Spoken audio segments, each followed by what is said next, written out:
पूजनीय संत समाज, सज्जनों और देवियों, जयंती भाई ने मानव धर्म विषय रखा।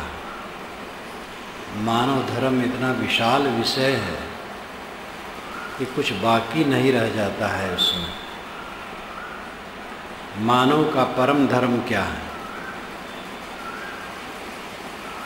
अपना उद्धार कर लेना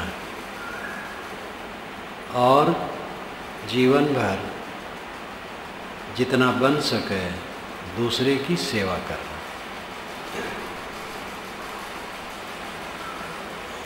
अपना उद्धार करना और दूसरे की सेवा करना। धर्म का अर्थ ही है संयम और शील। बाकी तो मजहबी क्रियाएं हैं। अमुक भगवान की पूजा, अमुक देवता की पूजा, अमुक नाम जप, अमुक मंत्र जप, अमुक क्रियाकांड, अमुक तरह का भेष, अमुक तरह की शैली, ये सब सांप्रदायिक है। इनमें भी लाभ है, लेकिन असली धर्म है अपने पर संयम और दूसरे के लिए शील का बर्ताव। यही मानव धर्म है। जो अपने पर जितना संयमी होता है दूसरे पर उतना शील का बर्ताव कर सकता है, और जो अपने पर असंयमी होगा वो दूसरे के लिए निःशील होगा। हमारा असंयम जितना बढ़ता है उतना हमारे जीवन में कुकर्म बढ़ता है। काम वासना लो, काम वासना पर जिसको संयम है वह सद्गृहस्थ बहुत मर्यादा से चलता है, और संयम में ढीला है तो मर्यादा फिर नहीं रखता है, तो विशेष मानसिक शारीरिक पीड़ाओं से घिर जाता है। और अगर असंयम और बढ़ा तो लोक विरुद्ध भी काम करता है, और अगर असंयम और बढ़ गया तो हाय हत्या भी करता है, उसके लिए परिस्त्री हरण भी करता है। ऐसे लोभ में, धन का लोभ है। आदमी सबको लोभ होता है, जो कमाया बटोर के रखे। अगर वो संयम से रखता है, खाता पीता है, खिलाता है तो ठीक है। ज़्यादा लोभी आदमी न ठीक से खाता है न खिलाता है, और ज़्यादा लोभी हो जाता है जब, तो दूसरे के धन को नाजायज़ तरीके से लेना चाहता है, और लोभी हो गया, चोरी डाका भी करता, गबन भी करता है। जितना लोभ बढ़ेगा उतना पाप बढ़ेगा। पदों को है, देखो पद है, राजनीतिक पद है। ऐसे नेता आज भी हैं जो चुनाव में खड़े होते हैं, प्रचार करते हैं, अपनी जीत सभी चाहते हैं, थोड़ी मोड़ी चालाकी वालाकी करते हैं, लेकिन ज़्यादा आपाधापी नहीं करते। लेकिन पद की ज़्यादा लालसा होती है तो ज़्यादा आपाधापी करते हैं, और ज़्यादा लालसा होती है तो हत्या भी करवाते हैं। जितनी लालसा बढ़ती जाएगी उतना पाप बढ़ता जाएगा। कहीं भी पिंडांडे सुब्रह्मांडे, पिंड में है वही ब्रह्मांड में है, घर में है वही समाज में है, वही विश्व में है। नियम एक है, नियम में फर्क नहीं। साधु है, गृहस्थ है, स्त्री है, पुरुष है, सब के लिए बराबर है।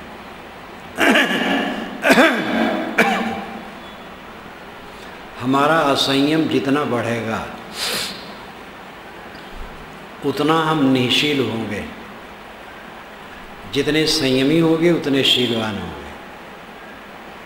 महाराज राम में संयम था। राज सुने थे कि राज मिलेगा, लेकिन सुबह 14 वर्ष का वनवास हुआ। तो वाल्मीकि रामायण में लिखा है उनको शोक नहीं हुआ, ये संयम का फल है। उन्होंने शील का बर्ताव किया, माता पिता की बात सिर पर रखी, भाई भरत के लिए राज छोड़ दिया। माता पिता के लिए और भाई भरत के लिए शील का बर्ताव उन्होंने किया, क्योंकि संयमी थे। भरत आए, राज्य उनको मिल गया था, लेकिन वो संयमी थे। चित्रकूट में जा कर के उनके चरणों में राज चढ़ा दिया, कहा महाराज राज आपका है। जब वे नहीं आए तो नगर से बाहर रह करके एक जंगली क्षेत्र है, विश्वास किया जाता है भरत कुंड जगह है जहाँ भरत जी रहे। ये फैजाबाद से दक्षिण तरफ सुल्तानपुर रोड पर है और पास में भदरसा बड़ा बाजार है। तो शहर से काफ़ी दूर रह करके कुटी बना करके वहीं से अयोध्या का शासन संभालते थे, भोग नहीं किए। ये संयम उनमें संयम था, इसलिए शील का बर्ताव किया। कौरव पांडवों में संयम नहीं था। कौरव तो संयमहीन ही थे, पांडवों का भी संयम कैसे माना जाए। जब लड़ पड़े और 14-18 दिन के युद्ध में पूरा परिवार संबंधी राष्ट्र के अच्छे अच्छे राजा महाराजा सब काट डाले गए, तो संयम कैसे कहा जाए। अपने में संयम न होने से दूसरे के साथ कोई शील का बर्ताव नहीं कर सकता है। अपने पर संयम और दूसरे के लिए शील, यही धर्म है। और इतना धर्म आ जाए तो कुछ बाकी नहीं रहता है। बाकी तो पूजा पाठ, ईश्वरों की मान्यता अलग अलग ढंग से, देवताओं की मान्यता अलग अलग ढंग से, नाम और मंत्र अलग अलग ढंग से मानना, पूजा पाठ करना, जप करना, ये सब संप्रदायों के अनुसार चलता रहता है। संप्रदाय परिवर्तित होते हैं, परिवर्तन के साथ उसका भी परिवर्तन हो जाता है, लेकिन इसका परिवर्तन नहीं होता है। कोई मुसलमान ओम नहीं कहेगा और कोई हिंदू अल्लाह नहीं कहेगा, लेकिन कबीर साहब के ख्याल से अल्लाह ओम और राम में कुछ फर्क नहीं। अल्लाह राम जियो तेरी नाई, भाई रे दुई जगदीश कहाँ ते आया, कहो कौने बोर आया। अल्लाह राम करीमा केशव हरि हजरत नाम धराया, गहना एक कनक ते गहना यामे भावन दूजा, कहन सुनन को दुई कर था पे एक नमाज एक पूजा। वही महादेव वही मोहम्मद ब्रह्मा आदम कहिए, को हिंदू को तुरुक कहावे एक जिमी पर रहिए। अल्लाह शब्द आने से बात याद आई। अल्लाह शब्द में दो पद है, अल और इलाह। अल कहते हैं आदरणीय को, इलाह कहते हैं पूज्य को। ये अरबी भाषा के शब्द हैं। कोई भी अरबी में शब्द आएगा और किसी के लिए आदर देना होगा तो अल लगाया जाएगा। जैसे इंग्लिश में दी लगाया जाता है, तैसे अरबी में अल लगाया जाता है। अल आदरणीय और इलाह पूज्य। ईल ईड, ईड संस्कृत कोश में आप कहीं देखें ईड जहाँ लिखा होगा वहाँ उसका अर्थ होगा पूज्य। ऋग्वेद आपका पहला वेद है और पहला मंत्र है अग्निवेले पुरोहितम यज्ञस्य देवम ऋतजम होतारम रत्नधातमम। ये गायत्री मंत्र है, पहला मंत्र है विश्वामित्र का। अग्निम ईले पहला शब्द है जिसमें दो पद है, अग्निम और ईले। अग्निम शरणाचार्य भाष्य करते हैं अग्नि नामकम देवम। अग्नि शब्द जो है वो तो अग्नि नाम देवता के लिए प्रयुक्त है। और ईले अस्तौमी, ईल अस्तुति योग्य को कहते हैं, ईले अस्तुति योग्य। फिर कहते हैं ईड़ अस्तुताविद धातु, ईड़ धातु अस्तुति परक है। ईड़, ईल, इलाह एक बात है। ये स्रोत एक ही था, विभाग होकर के कितना फर्क हो गया। ईड़ धातु से ही इलाह है।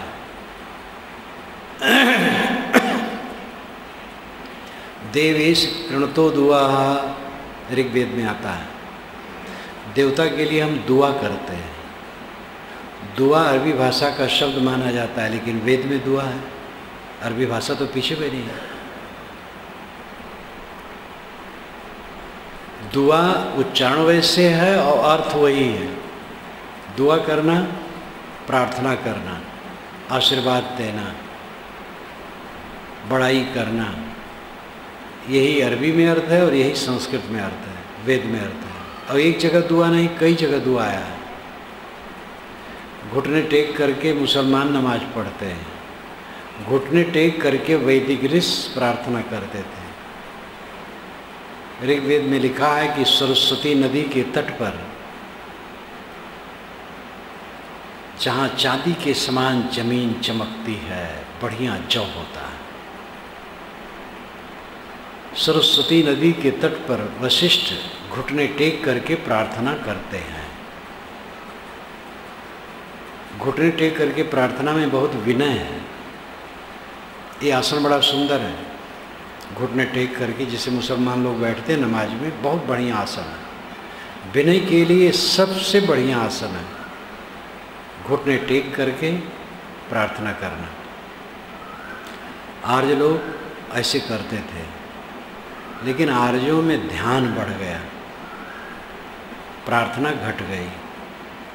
ये स्वाभाविक विकास है। अगर आदमी जीवन भर प्रार्थना ही करता रह गया तो अध्यात्म की तरफ विकसित नहीं हुआ। प्रार्थना दूसरे की जाती है, दूसरा परोक्ष है। परोक्ष अनुमानिक है, काल्पनिक है। लेकिन सामान्य व्यक्ति कुछ प्रार्थना करता है, मन कोमल होता, अच्छा है। अपरोक्ष ज्ञान के बाद प्रार्थना नहीं रहती है, ध्यान रहता है। और ध्यान में पलथी मार करके बैठ गए, आंखें भी बंद कर ली, अंतर्मुख हो गए, अंदर चले गए। बाहर कौन प्रार्थना करे? जिस तत्व को हम बाहर मान करके प्रार्थना करते थे वो तो मेरे भीतर है, मेरा अपना सत्व है। प्रार्थना खत्म हो गई, ध्यान आ गया। आर्य परंपरा में ध्यान बढ़ा, ये इसकी आध्यात्मिक प्रगति है। स्वामी परंपरा में वो प्रगति नहीं हुई। कुछ सूफी संत हुए जिन्होंने कहा किसकी शादी किसका गम, हु अल्लाहु दम पर दम। शादी और गम, खुशी और दुख कुछ नहीं, हु अल्लाहु दम पर दम। मैं खुद खुदा हूँ, दम पर दम, अहम ब्रह्मास्मि, मैं शुद्ध बुद्ध कल्याण स्वरूप। तो कुछ ऐसे सूफी संत हुए हैं, आज भी हैं, लेकिन व्यापक नहीं हुआ। आर्य परंपरा में ध्यान व्यापक हुआ, इसलिए घुटने टेकना यहाँ बंद हो गया। परंतु मूल में सब घुटने टेकते थे। तो बिना समझे एक दूसरे के धर्म में दुश्मन बन जाते हैं। और जितना न समझो उतना ही विवाद है। अब आदमी जितना समझता जाता है विवाद खत्म होता चला जाता है। कबीर साहब का दृष्टिकोण यही रहा, मिलन बिंदु को निर्देशित करना, विभाजक रेखा पर नहीं। उनकी दृष्टि कभी विभाजक रेखा पर नहीं गई, मिलन बिंदु पर गई। हम कहाँ अलग अलग होते हैं, इसकी बारीकी लोग बहुत सोचते हैं। हम मिलते कहाँ हैं ये नहीं ध्यान देते हैं। इतने लोग यहाँ बैठे हैं, सबकी अवस्था में, चेहरे में, रंग में, आकृति में, योग्यता में, बुद्धि में, सब में फर्क है। लेकिन मौलिक बात क्या है? सुख और दुख, उसमें एकता है। सबको सुख होता है, सबको दुख होता है। दुख से छूट जाए, सुखी रहे, इतना ही उद्देश्य है जीव का। दुखी न होना, सुखी रहना। तो विभिन्नता कहाँ है? विभिन्नता नकली है, औपाधिक है।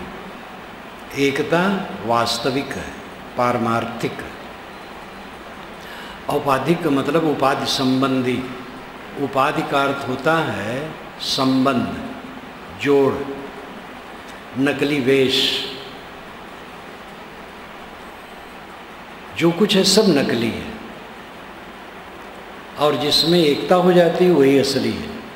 सुख और दुख, कोई दुख नहीं चाहता, केवल सुख चाहता है। इसलिए दूसरे को दुख न देना, बन सके सुख देना। सुख कोई किसी को क्या देगा? अनुकूल बोलना, अनुकूल काम कर देना, आदर कर देना, अनुकूल बर्ताव करना, यही हमारे बस की बात है।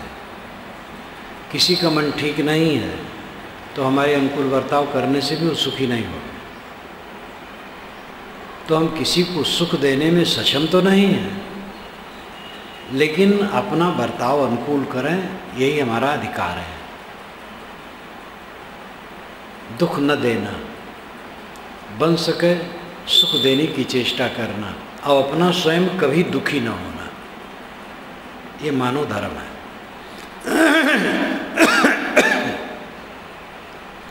कभी दुखी न होना सच्ची मानवता है। आप दुखी होंगे, दूसरे को दुख देंगे, विकार फैलाएंगे। आप दुखी नहीं हुए हैं तो किसी को दुख नहीं देंगे। आपके पास रुपए हैं तो रुपए देंगे किसी को, रुपए नहीं हो कैसे देंगे? ज्ञान है आपके पास तो ज्ञान देंगे, ज्ञान नहीं तो ज्ञान कैसे देंगे? दुख नहीं है तो दुख कैसे देंगे? दुख है तब दुख देते हैं। इसलिए जो दूसरे को दुख देता है वो दुख से खाली नहीं है, और दुख दे करके ब्याज सहित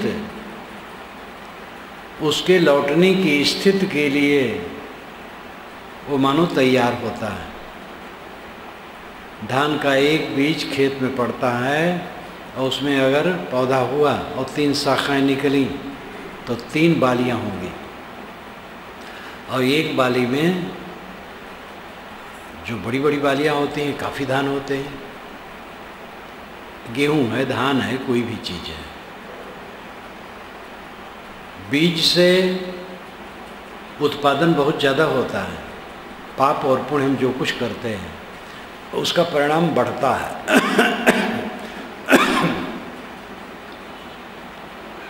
इसलिए हमें दुख देने से बचना चाहिए। अगर हम दुख देते हैं तो दुख हमारा बढ़ेगा।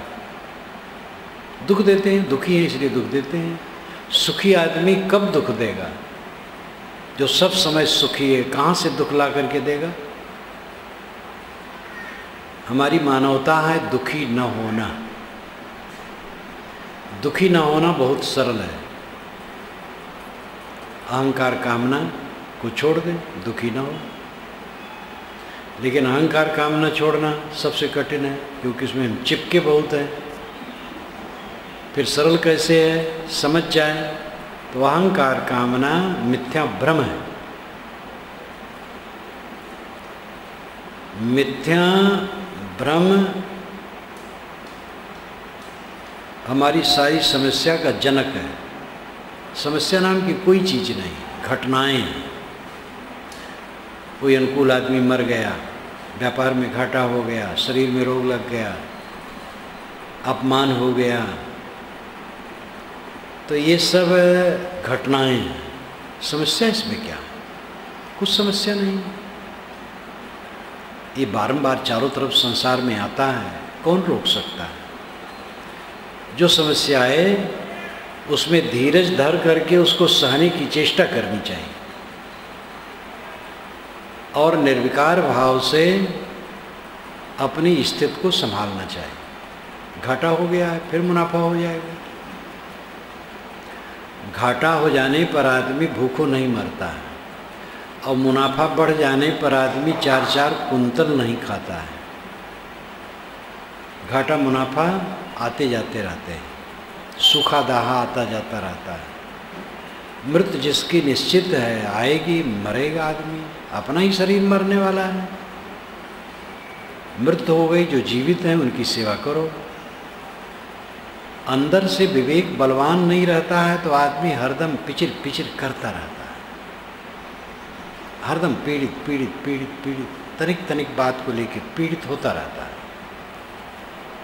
विवेकवान के सामने तनिक और बड़ी कुछ बात नहीं, न कुछ तनिक है न बड़ी है, सब झूठ है। अभी यहाँ कोई आकर के हमारे सामने हमें गाली देने लगे तो अच्छा नहीं लगेगा, किसी को अच्छा नहीं लगेगा, हमें भी अच्छा नहीं लगेगा, लेकिन वो झूठ है, वो चला जाएगा, मैं भी उठ के चला जाऊंगा, खो जाएगा। अब वो झूठ है, ये ज्ञान तब सार्थक है कि जब मैं विचलित न हूँ, मैं भी गाली न दूँ, उत्तेजित न हूँ, उसका विरोध में कुछ ऐसा न करूँ जिससे वातावरण खराब हो, तब ये ज्ञान सार्थक है। और रहेगा नहीं, कोई हमारा सत्कार कर दिया, पूजा कर दिया, वो भी नहीं रहेगा, सारा संयोग बिगड़ जाता है। समुद्र के तट पर आप जा करके देखें, लहरें आती रहती हैं, कभी एक क्षण भी समुद्र का पानी स्थिर नहीं। सारा संसार ये सागर है, समुद्र है। संसार को सागर की उपमा दी गई क्योंकि सागर से बड़ा और कुछ नहीं है, और संसार सबसे बड़ा है। संसार में ही सागर है। संसार इतना बड़ा है कि सागर एक कण की तुल्य है। संसार की हम कल्पना नहीं कर सकते हैं कि कितना बड़ा है। अगर एक हवाई जहाज़ में हम उड़ें और हवाई जहाज़ 1 सेकंड में 1 अरब किलोमीटर चले और 10 अरब युग तक उड़ते रहें तो क्या देश का अंत हो जाएगा? देश का अंत नहीं, देश अनंत है, काल अनंत है, इसलिए विश्व अनंत है।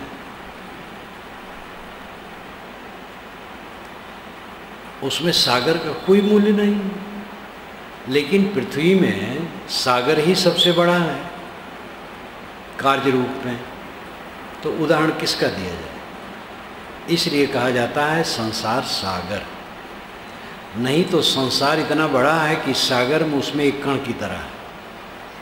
सागर में हरदम लहर पर लहर है, सारा संसार लहर है। कणों का जोड़, बनना बिगड़ना, बनना बिगड़ना, प्रवाह, निर्मित होना बिखरना, निर्मित होना बिखरना, यही रात दिन चल रहा है। और इसी में हम ऐश्वर्य की कल्पना करते हैं। जो विचित्रता, जैसे ये भवन है, एक विचित्रता के रूप में स्थित है, कार्य रूप में। कारण रूप में मिट्टी है केवल।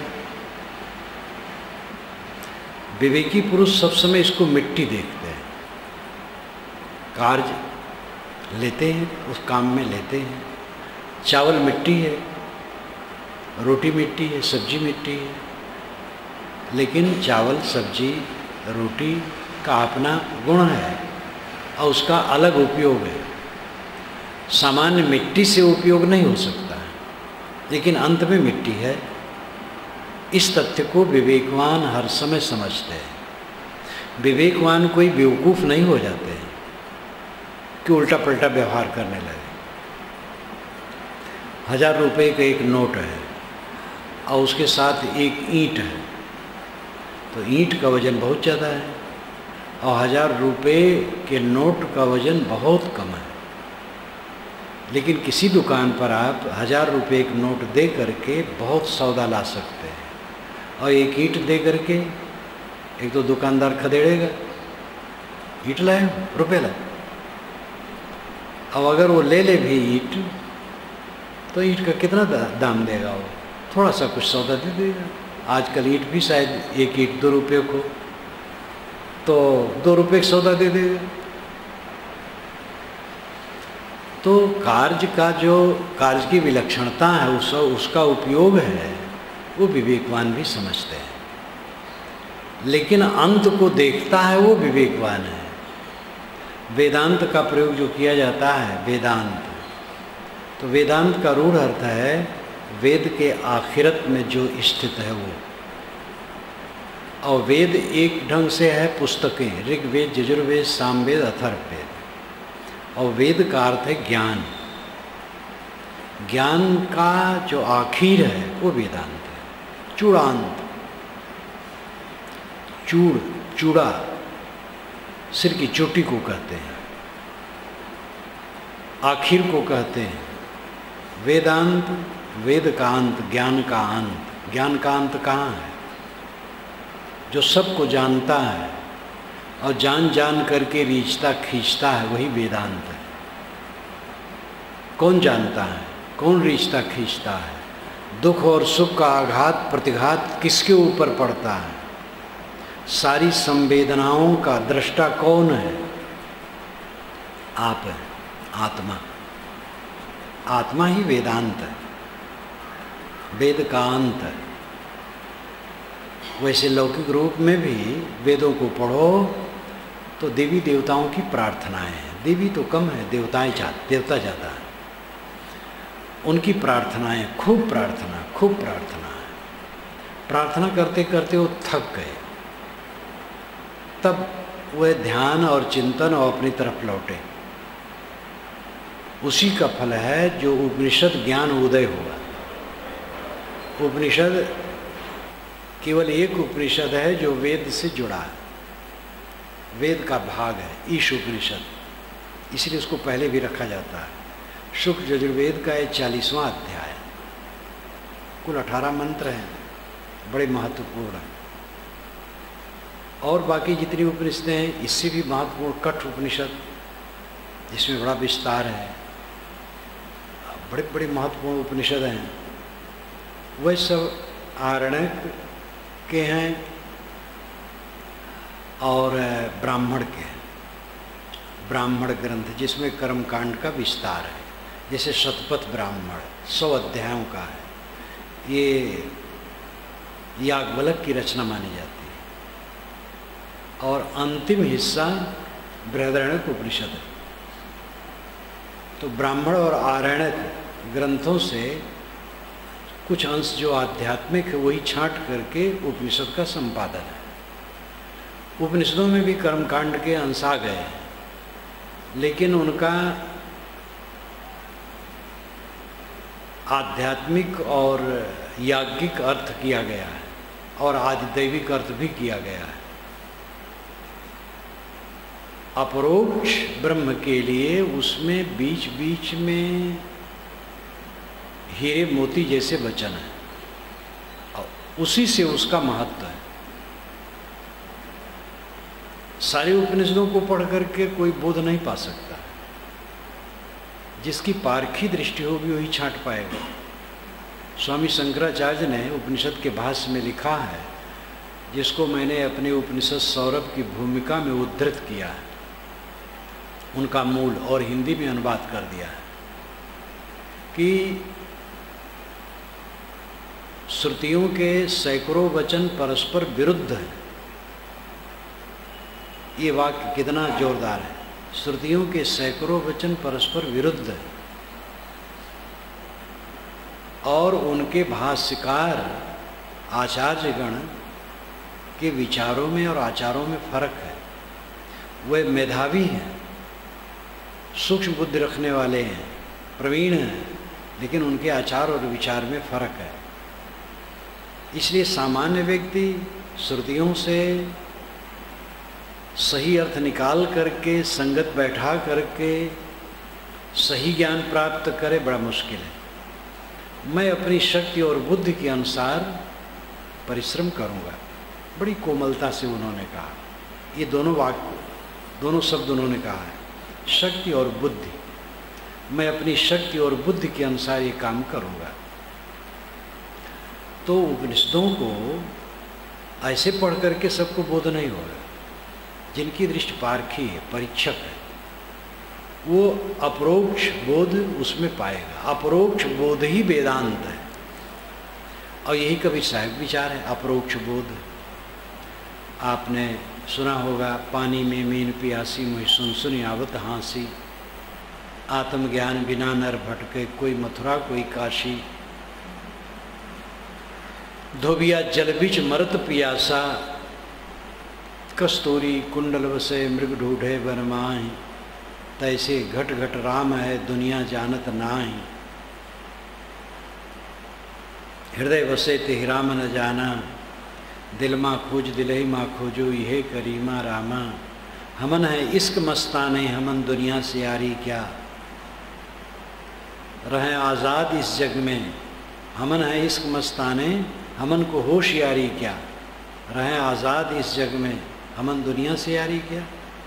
जो बिछड़े हैं प्यारे से भटकते दर बदर फिरते, हमारा यार हम में है, हमन को बेकरारी क्या, इंतजारी क्या। ये अपरोक्ष बोध है। अपरोक्ष बोध वेदांत है, और रूढ़ श्रुत से ही उसको बिल्कुल नहीं जोड़ना चाहिए। सूफी संतों ने इसका अनुभव किया है, वो वेदांत है। भले श्रुत न पढ़े हो, सुने भी न हो, असली वेदांत तो आपका आत्मा है, वेद का अंत, जहाँ सारे ज्ञान का अंत हो जाता है। सबको जाना, सबको समझा, सब में उलझा, और आया अनुभव में कि जो जो जाना उसमें उलझा, मिला केवल दुख और कुछ मिला नहीं, तो सबसे लौट पड़ा और अपने आप में आ गया। बस वेदांत पा गया, ब्रह्म पा गया, राम पा गया, अल्लाह पा गया, सत्य पा गया। सत्य स्वयं आप है। पायलट ने संत ईसा से पूछा था कि सत्य क्या है, तो वो चुप रहे।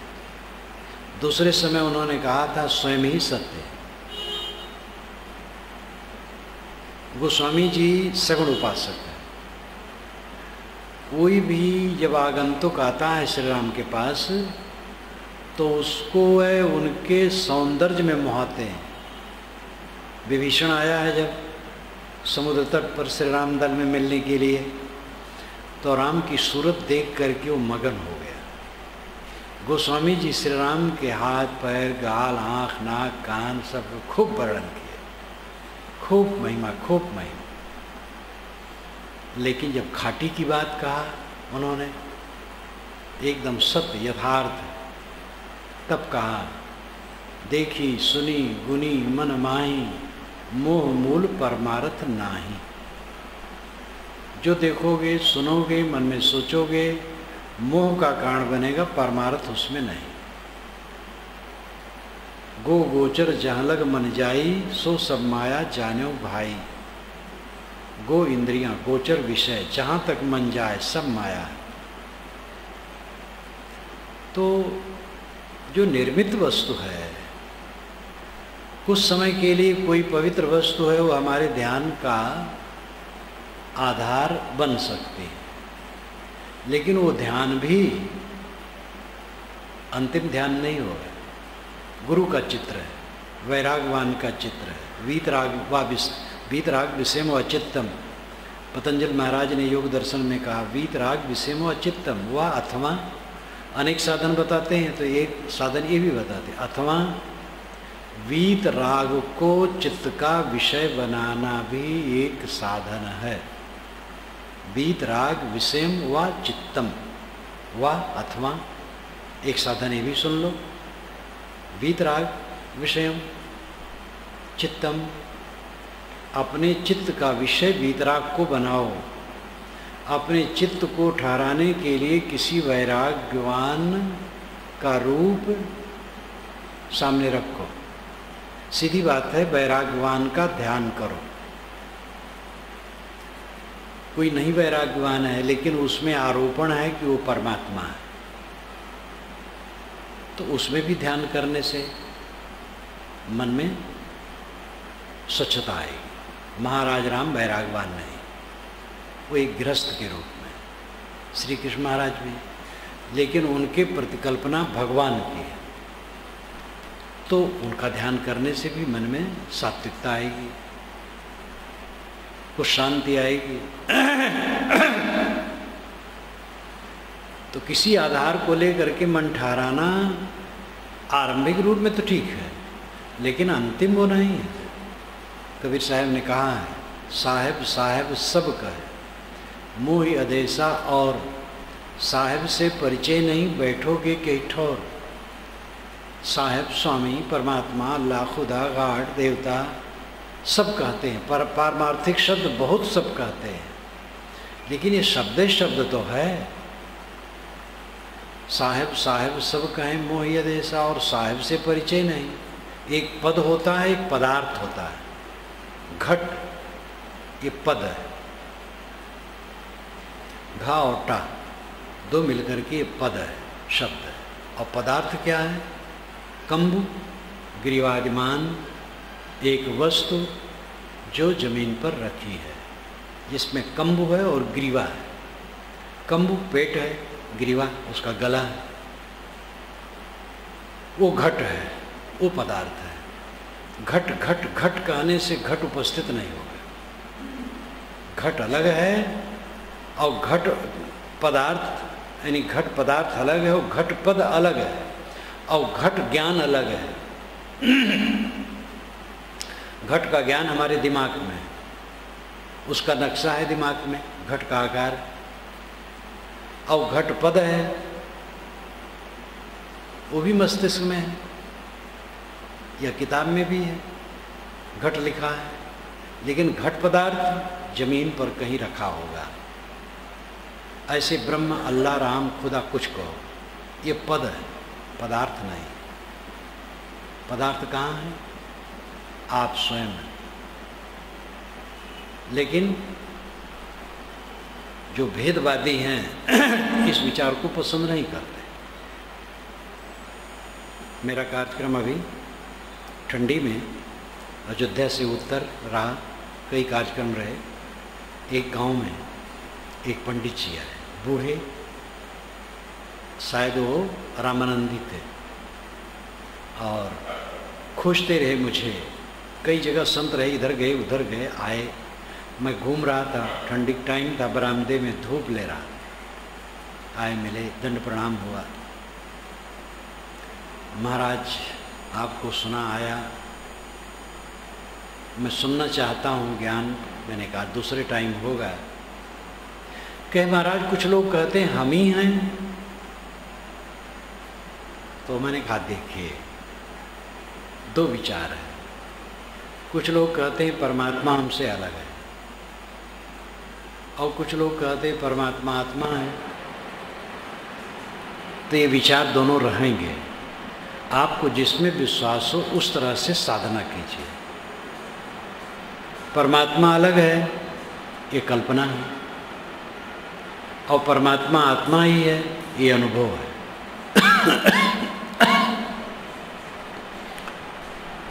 सबका अनुभव तो नहीं है। बौद्धिक रूप से लोग जानते हैं कि आत्मा परमात्मा है। जब निर्कल्प समाधि में पहुंचते हैं तब अनुभव होता है कि आत्मा ही परम तत्व है, चाहे उसको कुछ भी कहो। तो विवेक मार्ग अलग है, विश्वास मार्ग अलग है। विवेक कहता है आत्मा परमात्मा, विश्वास कहता है आत्मा से अलग परमात्मा है।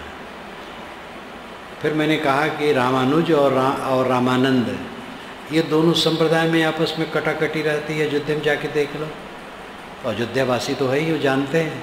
हंसने लगे, कहे महाराज रामानुजी लोग तो ब्राह्मणवादी होते हैं, रामानंदी सबको लेके चलते हैं।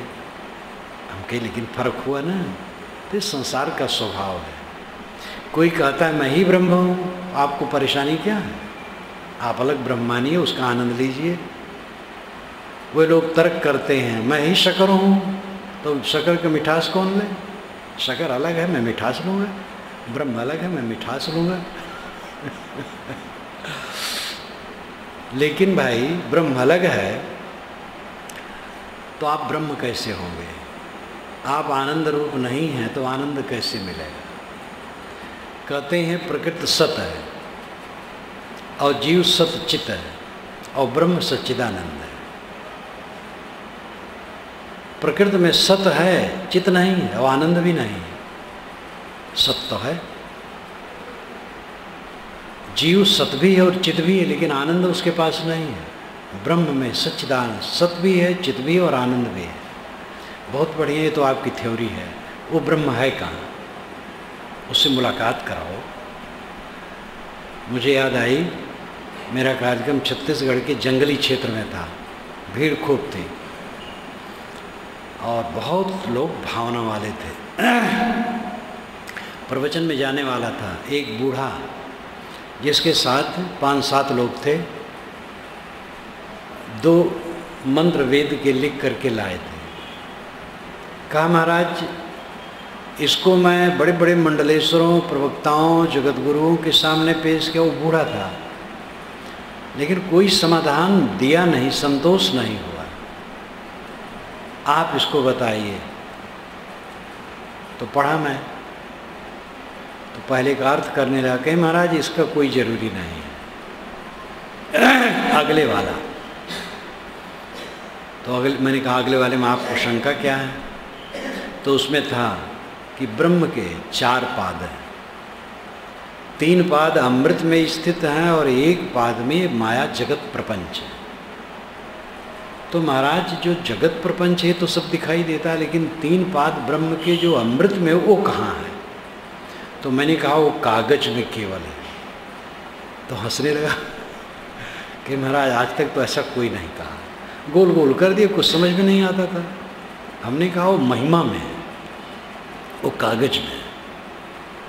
तब कहीं अमृत है? हम कहे है। कि कहाँ है? मैंने कहा आप में। कहीं अनुभव नहीं होता है? हमने कहा अहंकार कामना छोड़ दो, बस अनुभव हो गया। तो गंभीर हो गया। अमृत खुद आप हैं, खोजते खोजते थक जाओ, कहीं ब्रह्म नहीं पाओ। ब्रह्म अलग है, सच्चिदानंद, हम खाली सच्चित हैं।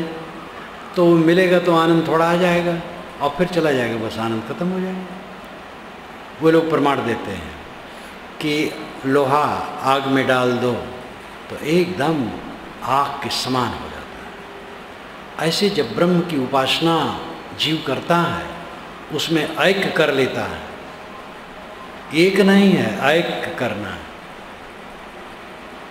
ब्रह्म और जीव एक नहीं है, ऐक्य करना है, मिला देना है। वो प्रभु मुझसे अलग नहीं है, सट जाना है उससे। आग से लोहा सट जाए तो एकदम लाल लाल गर्म हो जाए। मैंने कबीर दर्शन में लिखा है, लेकिन जब लोहा अलग होगा तब फिर ठंडा हो जाएगा। ब्रह्म से सटा, ब्रह्म से सटने का मतलब क्या है? जो ब्रह्म के विषय में पर्याय हैं उसी का मनन किया, अपने मन से कल्पना की, यही तो सटना हुआ। फिर तो ब्रह्म अलग मैं अलग, 2 वस्तु जो सर्वथा भिन्न है एक कैसे होगी? इसलिए उधारी का सौदा काम नहीं करेगा। इसलिए वेदांत का अर्थ है कि अलग ब्रह्म नहीं है। स्वामी शंकराचार्य ने तो बारंबार प्रत्येक ब्रह्म, प्रत्येक भिन्न, प्रत्येक भिन्न बारंबार कहा है। प्रत्येक भिन्न, प्रत्येक भिन्न संधि में लिखा जाता है। पदच्छेद होता है तो हो जाता है प्रत्येक अभिन्न, प्रत्यग प्रत्यग भिन्न एक साथ लिखा जाता है। जब अलग होता है तो ग आधा का, अब आधा का आगे चल करके आ बन जाता है। तो प्रत्यक अभिन्न, प्रत्यक नाम मुड़ना, अपनी तरफ लौटना, भीतर। अभिन्न नाम एक, भीतर अभिन्न, आत्मा से अभिन्न, स्व से अभिन्न। उन्होंने तो बारंबार ऐसा कहा कि जीव ब्रह्म की एकता के बिना मोक्ष होगा ही नहीं। तो एकता भी एकता करना नहीं है, वही है। उसको जीव को, ब्रह्म को, कुछ को। तो वेदांत का अर्थ होता है अंतिम ज्ञान। अवंतिम ज्ञान है जो ज्ञाता है अपने में लौट आए। चाहे जितना ज्ञान हो, ज्ञान बुद्धि का प्रकाश है। सूरज की किरणें कमरे में एक दर्पण पर पड़ रही किसी झरोखे से, और दर्पण से प्रतिबिंबित होकर के प्रकाश कमरे की फर्श पर पड़ती है तो फर्श प्रकाशित हो जाता है। लेकिन वो दर्पण का प्रकाश नहीं, सूरज का प्रकाश है। दर्पण केवल उसको प्रत्यावर्तित करता है। ऐसे बुद्धि का जो प्रकाश है वो आत्मा का है, बुद्धि का नहीं है। बुद्धि स्वच्छ है, सतोगुण से बनी है, इसलिए वो प्रत्यावर्तित करती है। जो ज्ञान है वो आत्मा का है, बुद्धि का नहीं है। बुद्धि एक यंत्र है जो प्रत्यावर्तित कर देती है। इसलिए आत्मा की तरफ लौटने की आवश्यकता है। अपने आप को पहचान लेना ये वेदांत है। वेदांत नाम से जाने गए उपनिषदों का अगर कभी भी अध्ययन न किया हो, जानता भी न हो, सुना भी न हो, वेदांत तो सबके अंदर में है। लौह महफूजस्त दरमानी दिलत, हर चिमी ख्वाही सबज्जू हासिलत, दर हकीकत खुद तुई मूल किताब, खुद जी खुद आयात खुद राबाजात। ये सूफी संत ने कहा है। लौह महफूजस्त, लौह लौह लोह, संस्कृत में लौह और अरबी में लौह, दोनों में उच्चारण वही है और अर्थ वही, लोहा। लौह महफूजस्त दरमानी दिलत, सबका दिल लौह महफूज है, सुरक्षित चित्रपट है। हर जमी ख्वाही सबज्जू हासिलत, हर असली चीज़ वहीं से मिलेगी। दर हकीकत खुद तू ही मूल किताब, तू ही किताब है, तेरा दिल ही किताब है। कुरान की आयतों को अपने दिल से निकाल। वेदांत तो सबके अंदर में। वेदांत कहाँ से बना है? दिल से बना, मनुष्य के दिल से बना। वेदांत का वेदांत आप है, आत्मा है। इसलिए मानव धर्म तो सबसे बड़ा मानव धर्म है। संयम से रहो, दूसरे के लिए शील का बर्ताव करो। और संयम का चूड़ांत अर्थ है अपने में स्थित हो जाना, अपने में लौट आना। बहुत दिन भटक के कुछ पाए नहीं, पाए जरूर पाए खुराफात, प्राणी पदार्थ जो मिले सब छूटते ही जा रहे। बस वासना में उलझकर हम दुख ही को पा रहे। नहीं हाथ आता अंत कुछ अध्यास ही गांसता। बड़ा बड़ा ऐश्वर्य मिला, बड़े बड़े मोहक प्राणी पदार्थ मिले, बड़ा सम्मान मिला, बड़ा धन मिला, और सबसे केवल खुराफात मिली। दिमाग की कसरत बढ़ी, राग द्वेष बढ़ा, कला बढ़ा, प्रपंच बढ़ा, चिंतन बढ़ा, स्मरण बढ़ा। ये माटी गोबर का स्मरण उच्चतम साधक के लिए ध्यान देने योग्य है। जो समझता है थोड़ा, सुबह से उठ करके ही माटी गोबर का स्मरण, कलह का स्मरण, राग द्वेष का स्मरण, सुख दुख का स्मरण, आत्मा का स्मरण होना चाहिए, आत्मचिंतन होना चाहिए। अनात्म चिंतनम त्यक्त्वा कश्मलम दुख कारणम, ये स्वामी शंकर ने कहा। अनात्म चिंतन त्याग दो, कश्मल है, दुख का कारण है। आत्मा का चिंतन करो जो मुक्ति का कारण है। अपने आप पर ध्यान दो। अपने आप पर ध्यान देना शुद्ध मानवता है। मानवता का मतलब विवेक, मानवीय गुण मानवता है। मानवीय गुण क्या है? विवेक। जानवरों में खाना, सोना, भय करना, प्रजनन करना, यही सब स्वाभाविक कर्म है। मानव में भी वही है। मानव में विशेषता क्या है? विवेक। और वही नहीं जगता है जो पशु करते हैं, उसको और बढ़ा चढ़ा करके आदमी करता है। पशु काम शास्त्र नहीं पढ़ते हैं, आदमी ने काम शास्त्र बनाया है। 84 आसन इसका बनाया है, भोग का। और जो छंद प्रबंध संस्कृत साहित्य जिसको कहते हैं, तो साधक को पढ़ने योग्य नहीं। संस्कृत के धर्म ग्रंथ अलग विषय, साहित्य अलग है। कालिदास संस्कृत साहित्य का महान विद्वान, लेकिन उनका पढ़ो, आध्यात्मिक साधक के लिए ठीक नहीं। तो खान पान देखो, एक जानवर है, दांत से घास को काट काट करके चबाता चला जाता, भीतर चला जाता। न छुरी की जरूरत, न कढ़ाई की जरूरत, न नमक मिर्च की जरूरत, न तेल की जरूरत, स्वाभाविक खाता जाता है। हम लोग वैसे नहीं हैं, बनाना चाहिए, पकाना चाहिए, लेकिन मिर्चू मीठू जब तक ज़्यादा न रहे। गुजराती एक दोष नहीं है, और लोग भी गुजराती को तो मिर्चू मीठू न मिले तो बेकार है, और लोग भी हैं, सब दोषी हैं। जीव को इतना बना डाले हैं कि बस तलवार, हर चीज खराब कर डाला है मनुष्य ने। मानवता है विवेक जगाना, विवेक ही मनुष्य में प्रधान है, और तो सामान्य है। खाते हैं, पीते हैं, भोग करते हैं, भय करते हैं, नींद लेते हैं। जानवर और मनुष्य, जानवर का प्राकृतिक है, मनुष्य बिगाड़ करके करता है, ये इसकी विशेषता है। विशेषता करके अपना नरक करता है, हर चीज को बिगाड़ करके करता है। अधिकतम जानवर हैं जो केवल गर्भाधान के लिए संयोग करते हैं, बस, बाकी नहीं। अब आदमी की दशा क्या है?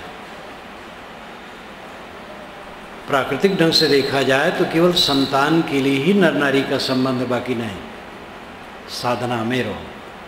इसीलिए हमारे पूर्वजों ने कहा, आत्मा वही जायती पुत्र है।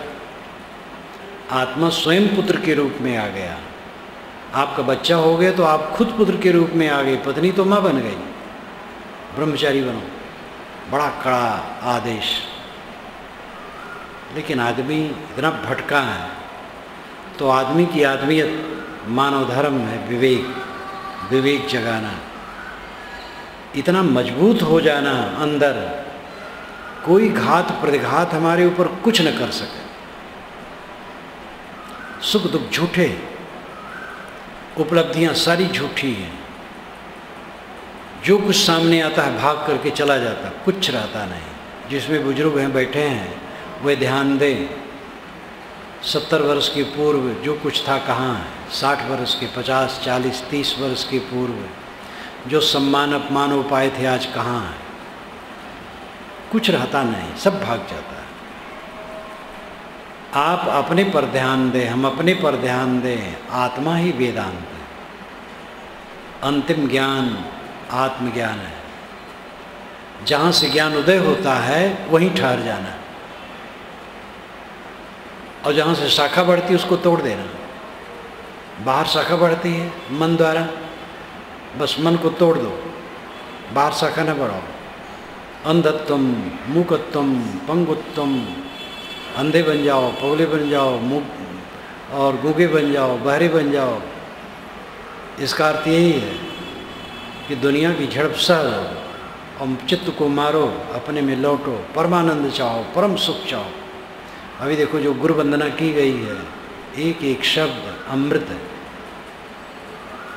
तत्वमस्यादि लक्षण बीच में कहा गया, वो हे सदगुरु आप तत्वमस्यादि के लक्षण हैं। तत्वमस्यादि, तत्वमसि आदि, 3 और हैं, अहम ब्रह्मास्मि, प्रज्ञानम ब्रह्म इत्यादि।